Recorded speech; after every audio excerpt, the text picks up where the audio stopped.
परभणी हिंगोली स्थानीय स्वराज्य संस्था मतदान संघ के विधान परिषद चुनाव में शिवसेना के उम्मीदवार सईद खान ने पहली पसंद के 242 वोट हासिल कर दणदणित जीत दर्ज की है। जीत के बाद सईद खान ने कहा है कि उप मुख्यमंत्री एकनाथ शिंदे और सांसद श्रीकांत शिंदे ने एक सामान्य अल्पसंख्यक कार्यकर्ता पर विश्वास जताकर उन्हें विधान परिषद तक पहुंचाया है। उन्होंने कहा कि ये केवल उनका नहीं बल्कि शिवसेना के समर्पित कार्यकर्ताओं की जीत है। सईद खान ने यह भी कहा है कि अब परभणी जिले को शिवसेना का मजबूत गढ़ बनाने के लिए संगठन और सशक्त किया जाएगा। उन्होंने सांसद संजय जाधव की शिवसेना में आने का भी उल्लेख किया। महंत के कुछ वोट टूटने की चर्चाओं पर उन्होंने कहा कि इस संबंध में वरिष्ठ नेतृत्व को जानकारी दी जाएगी और आवश्यक निर्णय लिया जाएगा।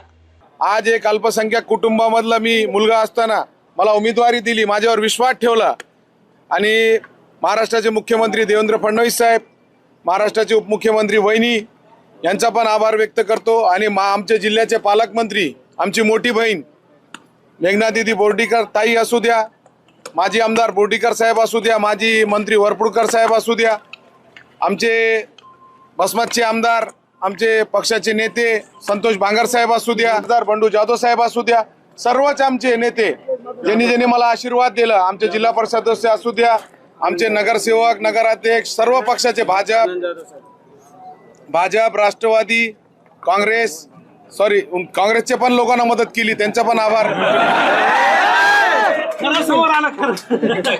त्यामुळं सर्वच लोकांना ज्यांनी मदत केली त्यांचा आभार। आणि आमचे जिल्ह्याचे संपर्क प्रमुख, आमचे जिल्ह्याचे संपर्क प्रमुख, आमचे नेते ज्यांनी 1 महिना इथं थांबून, आनंद जाधव साहेब ज्यांनी मला आशीर्वाद दिला, मार्गदर्शन केलं, त्यांचा पण आभार व्यक्त करतो। आणि आज जे पद्धतीत कार्यकर्त्याने आणि सगळे लोकांना निवडणूक हातात घेतली होती, त्यांच्या प्रश्नामुळे मी विजय झालेलो आहे। मी त्यांचा खूप खूप आभार व्यक्त करतो। सगळे नेत्याचा, कार्यकर्त्याचा मनापासून आभार व्यक्त करतो।